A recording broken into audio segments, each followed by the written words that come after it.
Alright, so hello guys, welcome back to my YouTube channel. Today's video, I'm going to unbox my cube mat. So, came to my house and now I'm going to unbox it. This is a Moyo cube mat.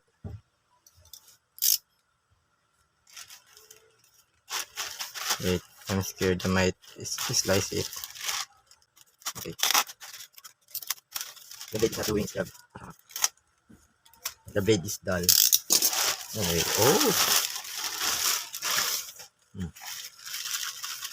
bubble wrap it. I have a Moyo cube mat before, but ano akin, never got hardened in it. Tapos like So, yeah, I have the cube without cube mat for at least 2 years. So now I'll be using a cube mat again.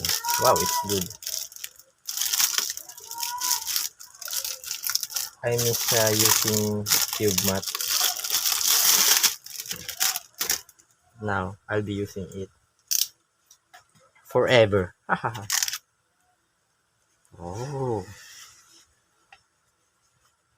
wow. Whoa.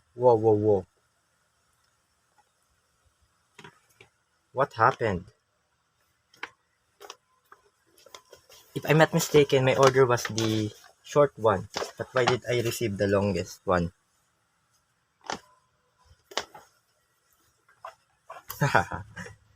Nice. Now, it can even accommodate the mouse. Nice. Thank you, seller, for this wonderful gift. The seller's name is Moana Shop from Shopee.